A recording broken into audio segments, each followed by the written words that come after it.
I'm Debbie Godfrey. Welcome to the Positive Parenting Pep Talks podcast. Okay, we're on day 3 of sibling rivalry and sibling fighting and how to help kids learn to handle their fights and their conflicts in a more healthy way.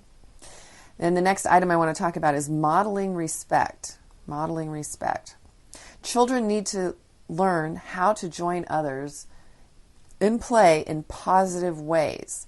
Aggressive or whiny children are not welcome playmates. So a lot of parents have kids that other kids don't want to play with because their child is hurting them or being a baby or something like that, and we start feeling really sorry for our kids, but we need to teach our child how to play with others by role playing with the dolls or with puppets.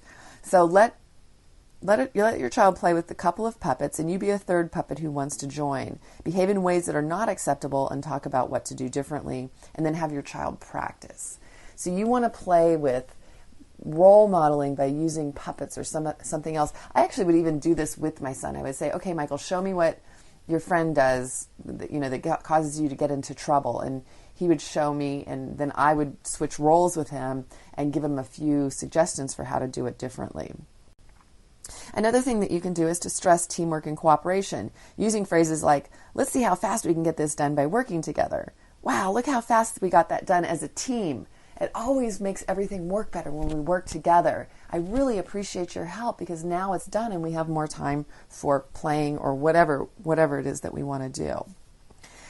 Refuse to choose. If your kids are fighting over what book to read them, say, when the two of you have decided which book you want me to read, come and get me.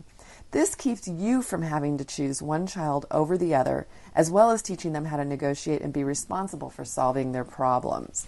So important. When the two of you work this out, let me know what happens. When the two of you work this out, then blah, blah, blah. So putting them in the situation together, having to figure it out, frees you up enormously from such a burden of having to tell them what to do all the time, having to figure it out, having to be the referee. That gets very, very tiring as a parent to have to be the referee all the time. Another idea for helping with resolving conflict is to schedule activities. If your kids are fighting because they're bored, redirect that energy in some positive activity. Children frequently fight after they've watched television or played on the computer too much. So schedule things that we're going to be doing together so that they have something to look forward to so that they're not fighting so much. Redirect the child who gives in or sells out. Children who develop a pattern of giving in often feel resentful, and they continue that pattern into adulthood. They learn to become a victim of life circumstances instead of going for what they want in life. Redirect this child by teaching her how to assert herself in a positive way. And I know my oldest daughter, Brianna, this is one of the most helpful tips for me because she did sell out a lot. She did sacrifice her needs for the better good of everybody. And maybe that's a noble thing to do, but when you do it constantly with your siblings, you get a lot of resentment. So when I would be helping them resolve their conflicts and I could see she was selling out, I would say, don't sell out. Go for what you want. It doesn't look like you feel like you're winning too. What do you need to feel like you're getting what you need out of this situation? So make sure that the one who's always giving in is both, acknowledge, I appreciate how you're you're always willing to work things out, and you need to get your needs met too.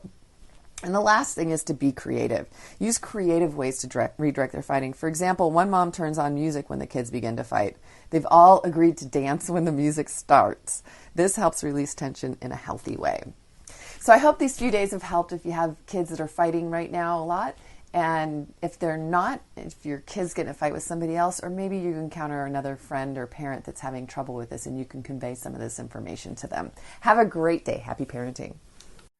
Thank you so much for joining me here at the Positive Parenting Pep Talks podcast. I assume you're here because you're getting something out of these daily pep talks. And wouldn't it be great if more parents could hear more about these ideas for their children? And you can help me in a great way by liking the episodes, by sharing them on your social media, and especially by providing a review on your platform of choice. So, if you could do me a huge favor and do that, it would really help get this out to many, many, many more parents. And we can all help our children feel more seen, heard, and understood, which is my life's work, is to make sure that all children feel loved and appreciated and that we can discipline them without breaking their spirit. So I hope that you've enjoyed these podcasts and will continue to enjoy them. And I really appreciate any support you can give me here at Positive Parenting Pep Talks. Thank you so much. Have a great day and happy parenting.